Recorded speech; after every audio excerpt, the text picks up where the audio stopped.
Boa noite, irmãos, a paz do Senhor. Amém. Vou repetir de novo. Boa noite, irmãos, a paz do Senhor. Amém. Agora foi um pouquinho melhor. Eu vou pedir para vocês abrirem lá no livro de Números, capítulo 11.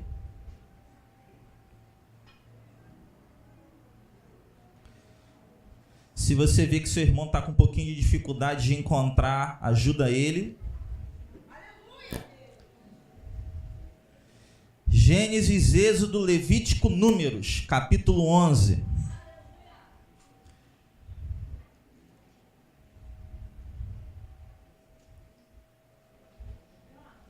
Todos acharam? Alguém ainda na misericórdia?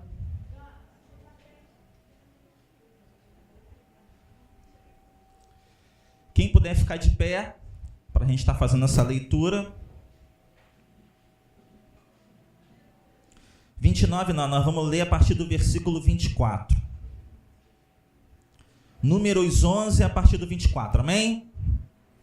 Minha versão diz assim: E saiu Moisés e falou as palavras do Senhor ao povo, e ajuntou 70 homens dos anciãos do povo e o pôs em roda na tenda, ao redor da tenda.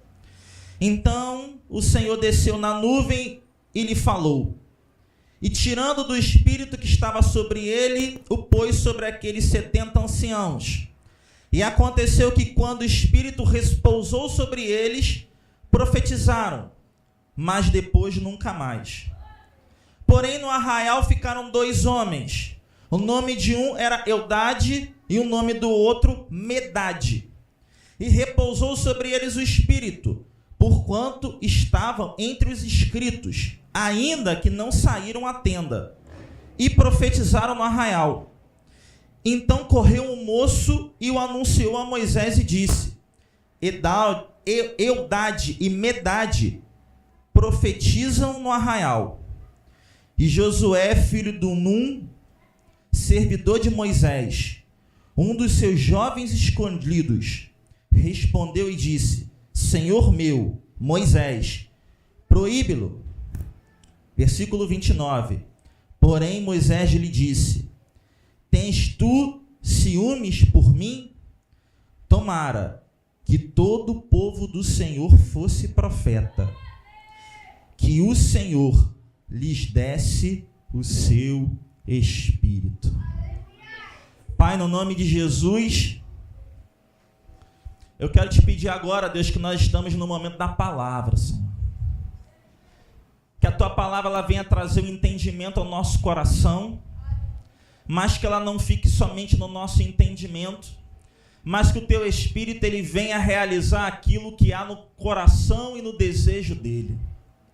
No nome de Jesus, Pai, eu quero lhe pedir que o Senhor tome a minha boca nesse lugar e o Senhor me conduza na revelação da tua palavra conforme a tua vontade. Senhor, eu não sei pelo que meus irmãos vieram aqui essa noite, mas eu sei que tu sondas o coração e o Senhor ainda fala no nosso meio, Deus. Então, no nome de Jesus, eu quero te pedir, Deus, que essa palavra, ela venha cortar o meu coração, mas ela também venha cortar o coração de cada um dos meus irmãos que está aqui nesse lugar. No nome de Jesus. Amém. Pode se assentar, irmãos.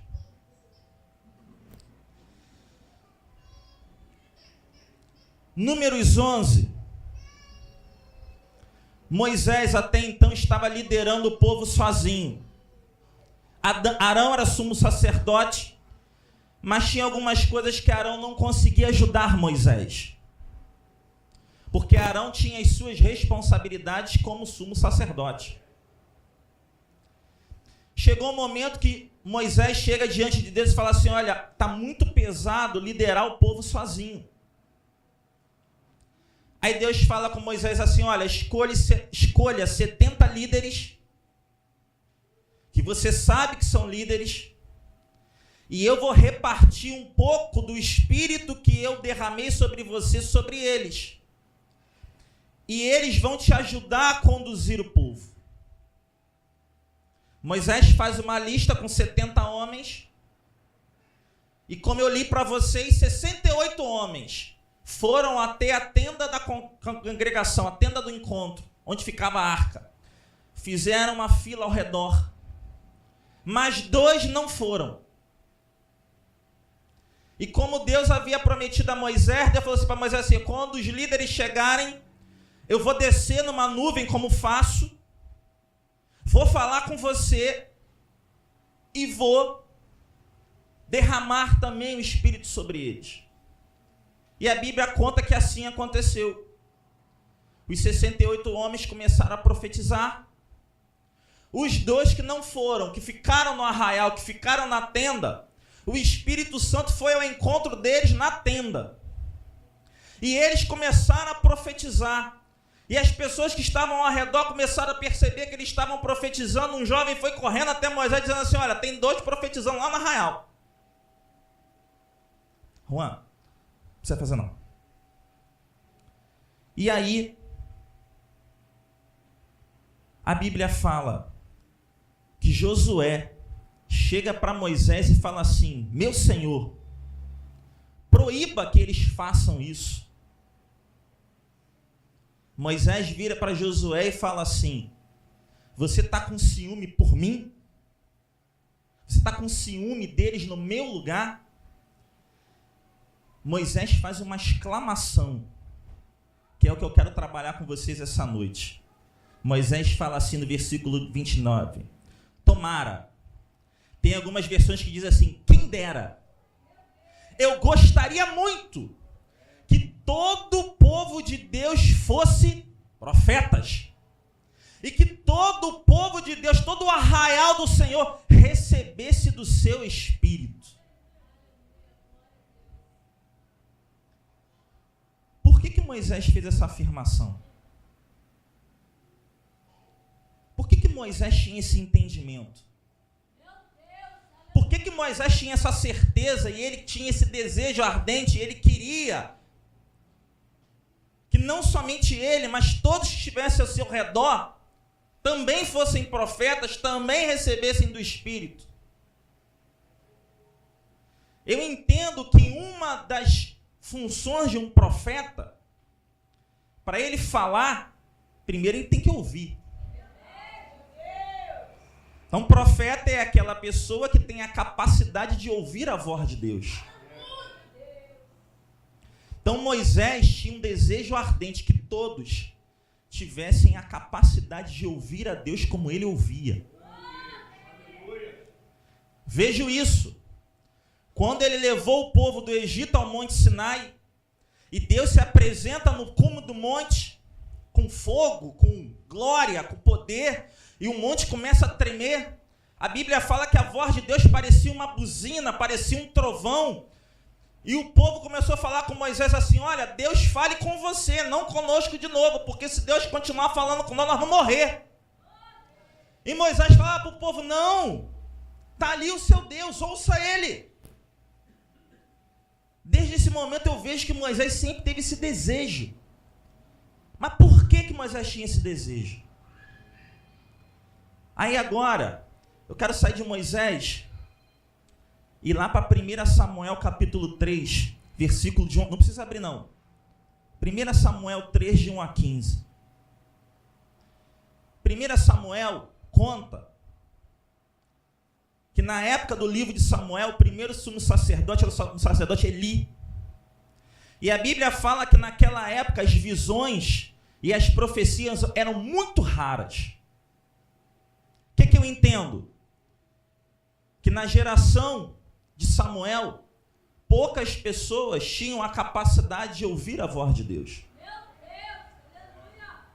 E no capítulo 1 começa a contar a história de Ana, que era uma mulher estéril, e ela começou a rogar a Deus por um filho. Deus atende a sua petição, ela faz um voto a Deus em relação a Samuel.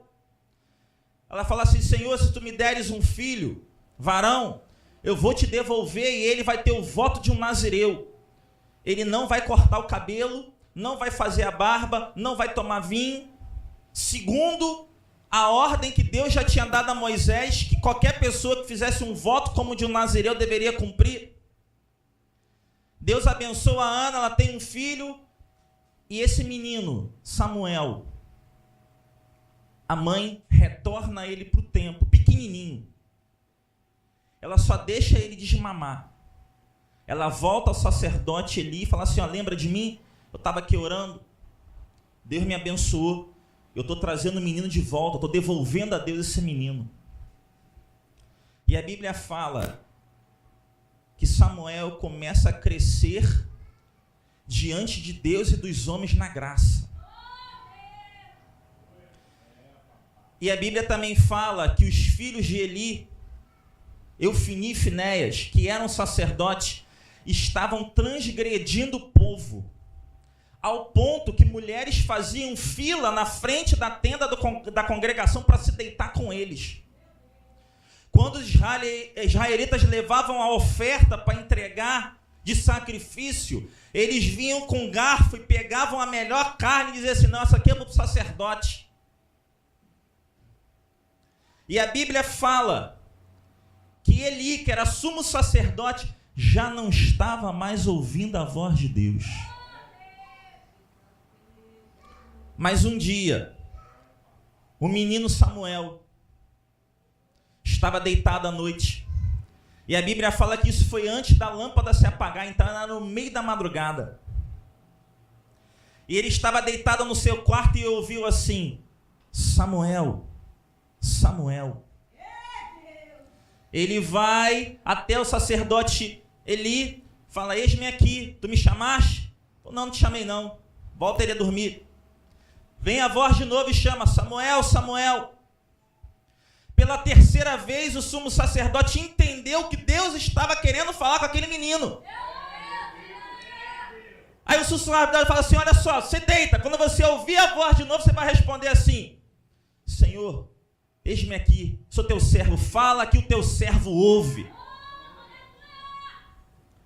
E a Bíblia conta que quando Samuel deita de novo, a voz do Senhor vem mais uma vez falando, Samuel, Samuel.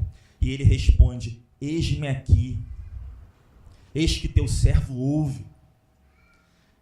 E foi a primeira vez que Deus começa a falar com Samuel.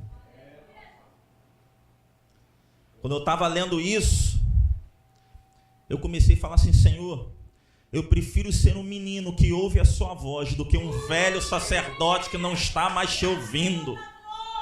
Eu prefiro ser um menino que ouve a voz do Senhor do que ser um velho sumo sacerdote que já não está mais ouvindo. Seguindo aqui mais um pouco, 2 Reis, capítulo 2, versículo 9 e 10, não precisa abrir não. A Bíblia fala que Elias, ele já estava operando como profeta. E ele já estava no final do seu ministério. E Elias seria tomado.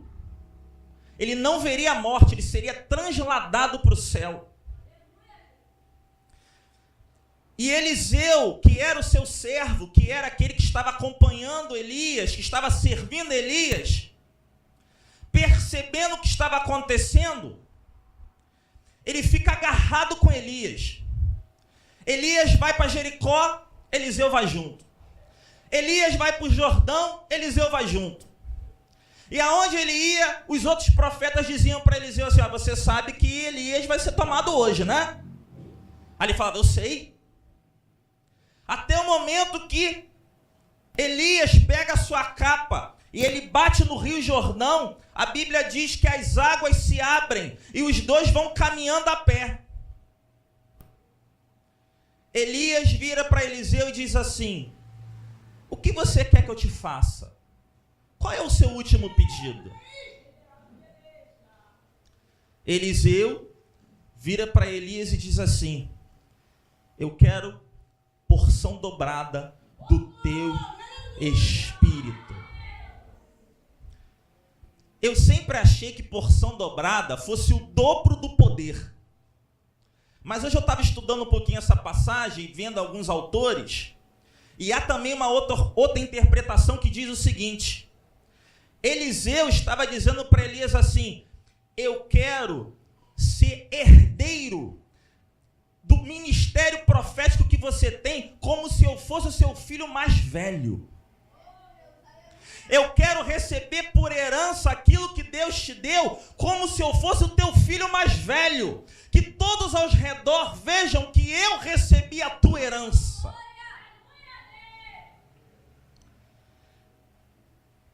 A resposta de Elias para ele foi assim: dura coisa pediste.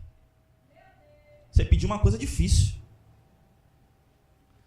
Mal sabia o profeta Elias que do céu, o céu estava esperando esse momento. No reino dos céus estava esperando justamente por esse pedido. Porque enquanto os dois estavam caminhando, a Bíblia fala que veio uma carruagem de fogo, veio descendo, a carruagem de fogo passa pelos dois, separa os dois, e Eliseu vê Elias subindo no redemoinho. Eliseu começa a gritar: meu pai, tu eras como um exército ao povo de Israel. E a capa de Elias cai no chão. Eliseu pega a capa de Elias, coloca sobre ele.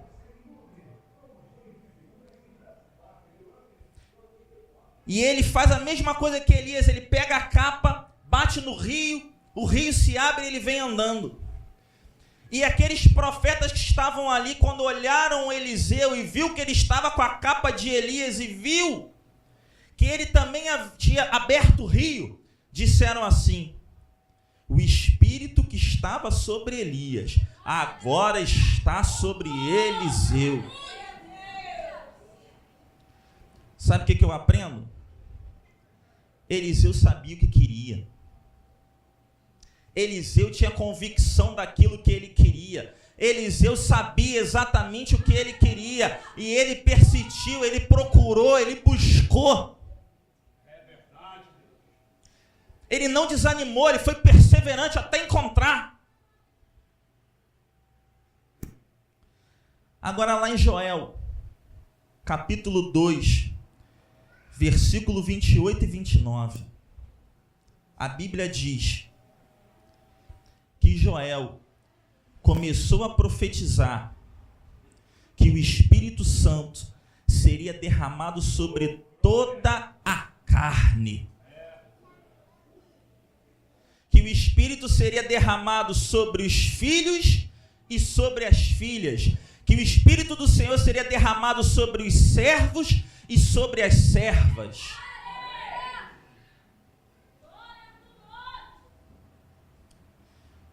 Moisés fez um clamor. Ele falou assim: quem dera que todo o povo recebesse do mesmo Espírito que eu tenho recebido. Quem dera se todo o povo tivesse a intimidade com Deus que eu tenho. E Joel começou a profetizar dizendo: eis que chegará um dia que o Espírito será derramado sobre toda a carne, sobre todos os povos. Sobre os servos e as servas, sobre os filhos e sobre as filhas. Até então o Espírito Santo era derramado sobre os profetas, sobre os sacerdotes, sobre os reis. Pessoas especiais. Mas em Joel, Deus começou a falar: olha, eu vou derramar o meu Espírito tanto em homem quanto mulheres. Eu vou derramar o meu Espírito tanto em pessoas mais velhas como pessoas mais novas. Eu não vou olhar para a idade, eu não vou olhar para o gênero, eu não vou olhar para a condição social, eu não vou olhar para essas coisas, eu vou derramar. Aleluia! Aleluia!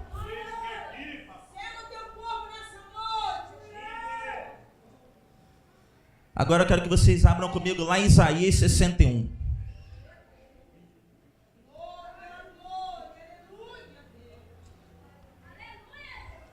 Isaías 61.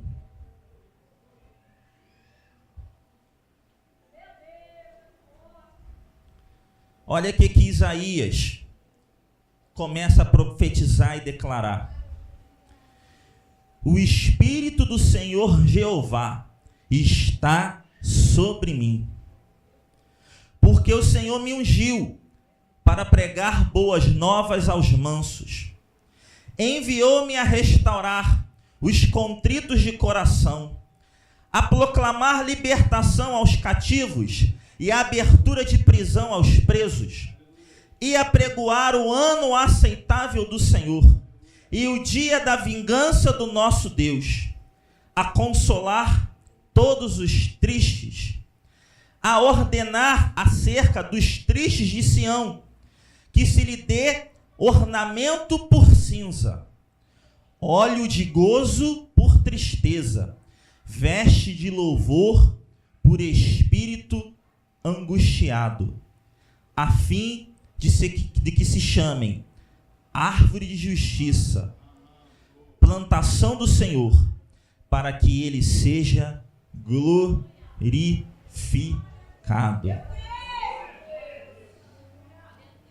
Talvez tenham pessoas que entraram aqui hoje que estão precisando começar a falar como Isaías: o Espírito de Deus está sobre mim.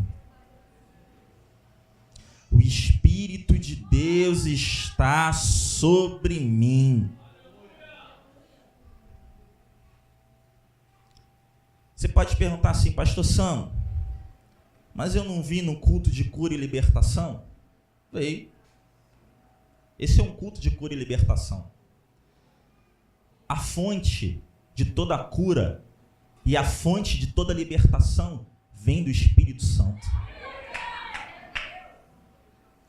E talvez, se você entendesse isso, você não precisaria que ninguém estivesse orando por você. Porque você estaria declarando sobre você mesmo: o Espírito do Senhor Deus está sobre mim. A fonte da cura e da libertação está sobre mim. Talvez você tenha entrado aqui triste, chorando, e o que você esteja precisando dizer é isso: o Espírito do Senhor está sobre mim, e Ele vai derramar gozo de alegria, felicidade sobre mim.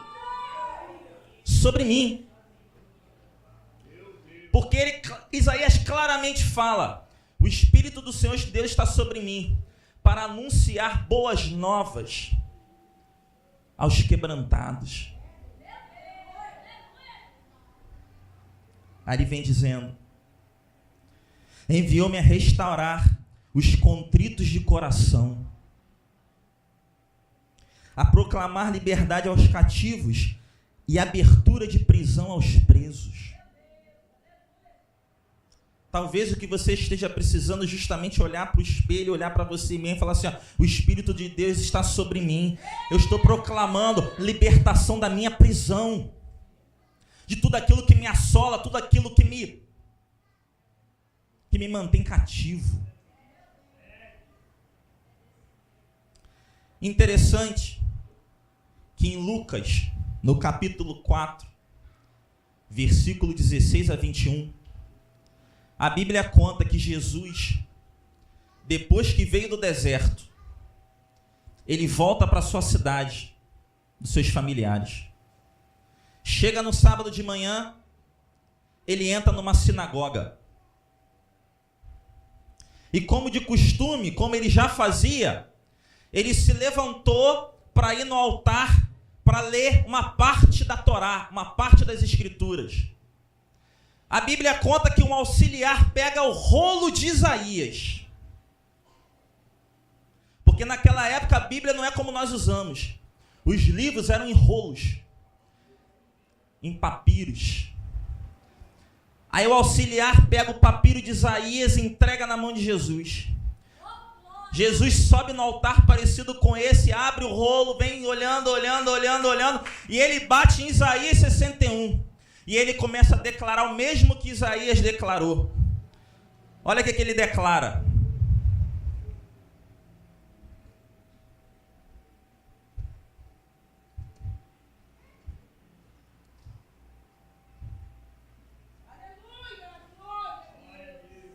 E chegando a Nazaré, onde fora criado, entrou num dia de sábado, segundo o seu costume, na sinagoga, e levantou-se para ler. E foi-lhe dado o livro do profeta Isaías. E quando abriu o livro, achou o lugar que estava escrito: o Espírito do Senhor é sobre mim, pois que me ungiu para evangelizar os pobres, enviou-me a curar os quebrantados de coração, a apregoar liberdade aos cativos, dar vista aos cegos, pôr em liberdade os oprimidos e anunciar o ano aceitável do Senhor. Quando Jesus termina de fazer essa leitura, ele se senta e todo mundo fica olhando para ele. E ele declara assim: é cumprida essa profecia a partir de hoje. A partir de hoje, a profecia que Isaías declarou começa a se cumprir. Em Mateus 11, capítulo 11, a partir do versículo 2, 6, a Bíblia conta que João Batista estava encarcerado na prisão. E ele mandou um dos discípulos irem ao encontro de Jesus com uma seguinte pergunta: és tu ou devemos esperar outro? És tu o Messias? És tu aquele que eu estava proclamando lá no deserto? Jesus pega os discípulos de João e diz assim: dê essa resposta para João. Diga para ele que o evangelho está sendo pregado aos pobres. Diga para eles que os cegos estão voltando a enxergar. Diga para ele que os coxos estão voltando a andar. Diga para ele que os mortos estão ressuscitando. Querido, porque o Espírito estava sobre ele. Porque o Espírito do Senhor estava sobre ele.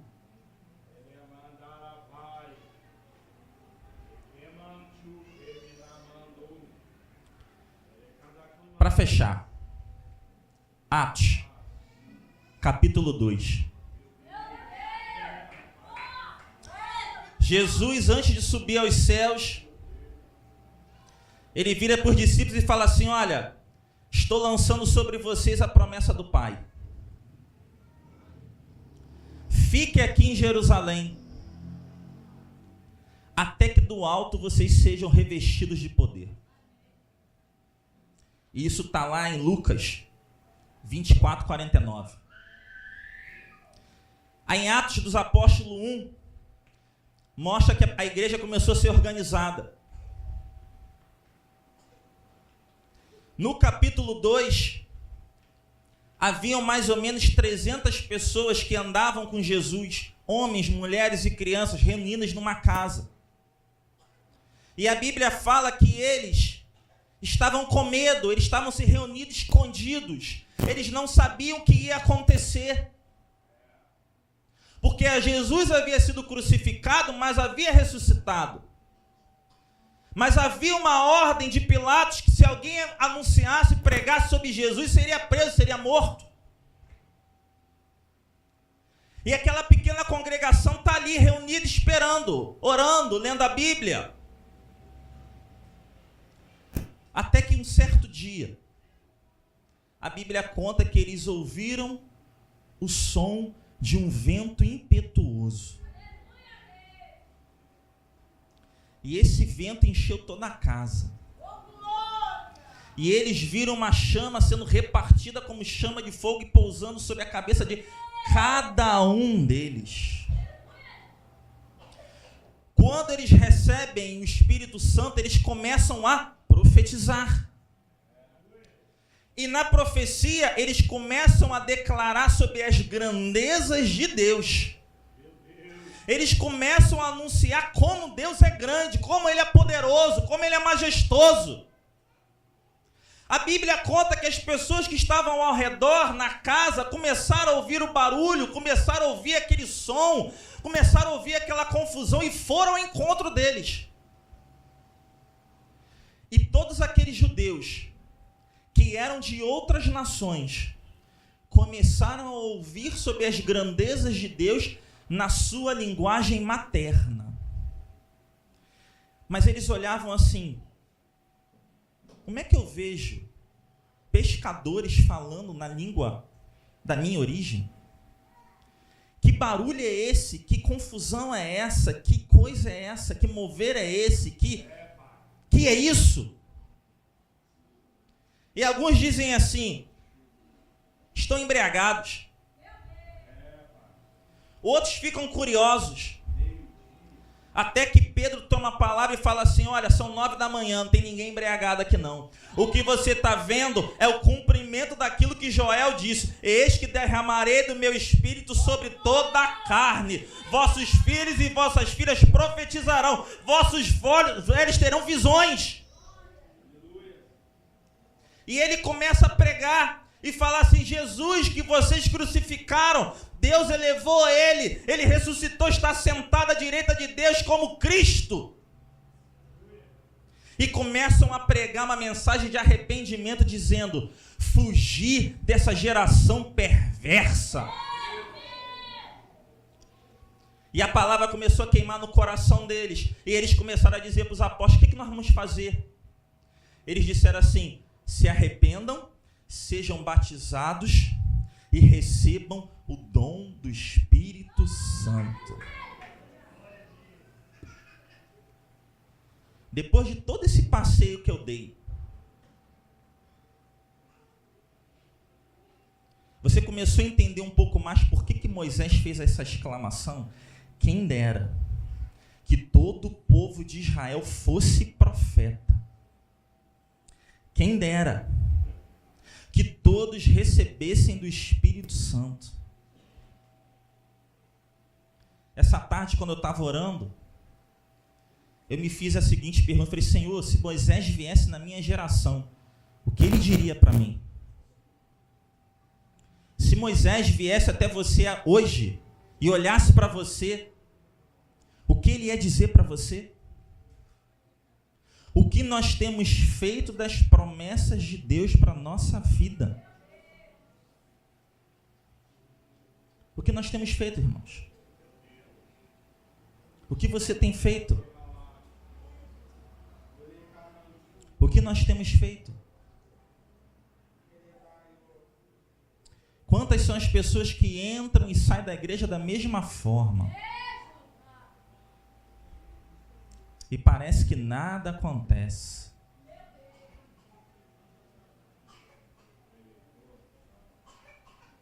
Quantas são as pessoas hoje que estão embaixo de depressão, enfermidade, cativas, oprimidas, e poderiam não estar vivendo isso, pelo simples fato de serem cheias do Espírito Santo. Porque se uma pessoa é cheia do Espírito Santo, ela não vai viver oprimida, não vai. Se uma pessoa é cheia do Espírito Santo, ela vai ouvir a voz de Deus.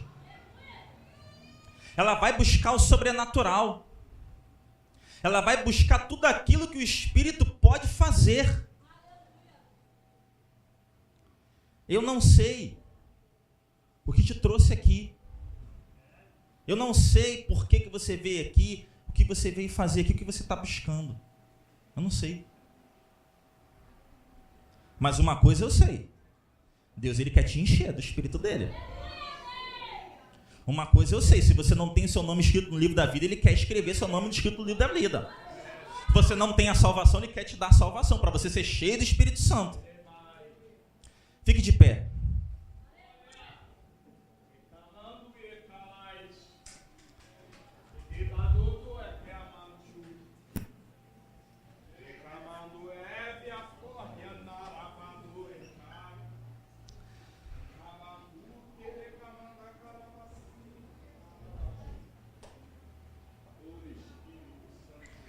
Queridos, tem uma canção.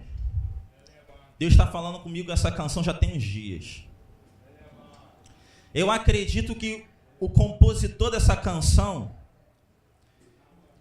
quando ele recebeu a inspiração de Deus para escrever essa canção, ele estava numa praia. Ele estava olhando para o oceano. E quando ele estava olhando para o oceano, ele deve ter olhado para o oceano e falado assim: olha, o Espírito Santo é igual ao oceano. Ele é imenso, eu não consigo ver o final dele. O Espírito Santo é igual ao oceano, ele é profundo, eu não consigo ver a profundidade dele. Se você for numa praia e começar a olhar para o oceano, você vai olhar a linha do horizonte, você não vai ver o fim. Você vai ver que chega um momento que o horizonte e o oceano eles se juntam como uma linha. Você não consegue ver o continente do outro lado. E esse compositor falou assim: eu vou navegar nesse oceano.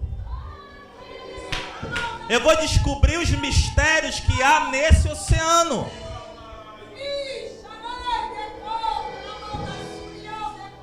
Aí ele começou a compor assim: eu navego